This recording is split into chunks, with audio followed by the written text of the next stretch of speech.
Okay, still with Sarah Balabagan. You know what, Sarah?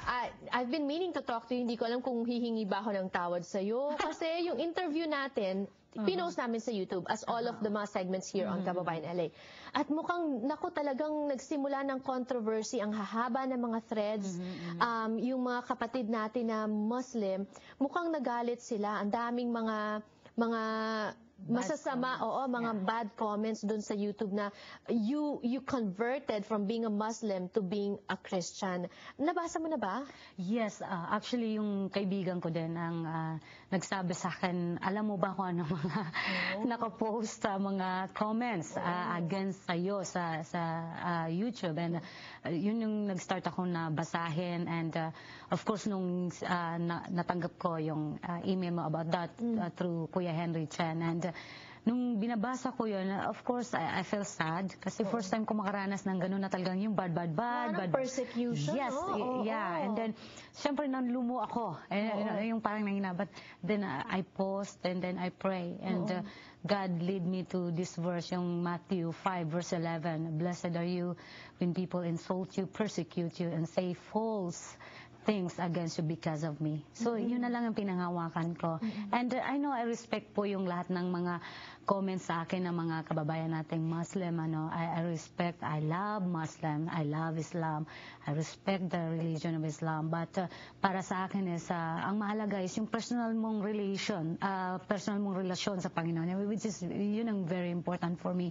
And kaya ko po, ganito, ako ngayon kainit, to speak about my faith, kasi nakita ko yung pagbabago sa sarili ko, na naranasan ko, naramdaman ko. So kaya po, and I hope na maintindihan ng ating mga kababayang Muslim. And I know, like yung, in fairness naman sa iba, Janelle, may mga natanggap din akong emails na magaganda naman yung sinasabi sa akin. In fact, na kino-congratulate nila ako na kumbaga natagpuan ako kung saan ako, kung saan ako mapapabuti. Right. So, thank you po, and I know na yung mga educated na they will understand my decision. Right. Though alam ko na hindi madali, but and you're not just speaking about the Lord, you're now singing about Him. Yes. In fact, you have a series of concerts here. Can you tell us a little bit about that? Yes, tomorrow, Friday night at 8 o'clock po sa Trinity Baptist Church sa Panorama City. 8 o'clock po yun. Sana po ay magkita-kita po tayo. Ito ay fundraising, Janelle, ng 3 churches. Ayan. At okay. ang nag-produce nito is yung Jesus is Reign Foundation ni Henry Chen and Monica Chen. So I've been helping them to promote their foundation, and of course they also helping my foundation, right, ABBA exactly. Foundation. So, at maganda naman talaga yung mga foundation, especially your foundation to help. Hindi naman yun para sa sarili, kundi para sa mga kababayan natin na nangangailangan ng tulong. So you know what, si Sarah po, naku, napakaganda din po ng boses pala talaga. Pagka nanggagaling talaga kay Lord, pinapatnubayan ng Panginoon, no? And so I'd like to leave you with her song. This is a praise and worship song. Yes, actually this song speaks about me, about my life.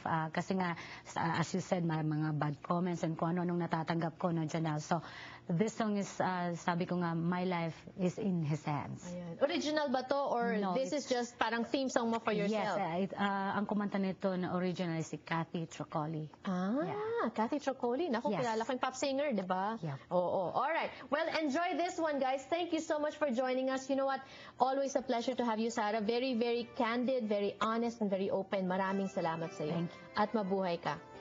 Maraming pong salamat sa inyong panonood. Bukas, a very special show on Manny Pacquiao. For now, ito naman po, another fighter, Sarah Balabagan. Enjoy this one. Never knowing what each day will bring to where you are. Sometimes I forget.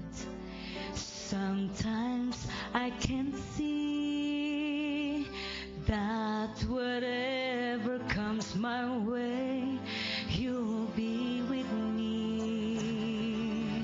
My life is in your hands. My heart is in your keeping.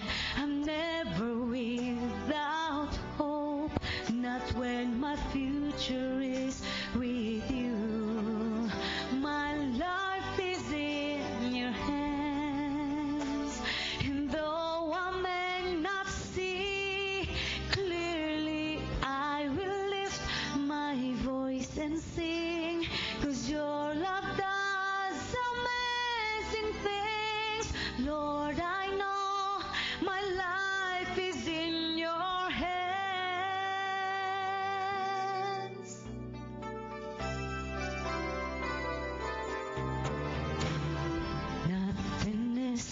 show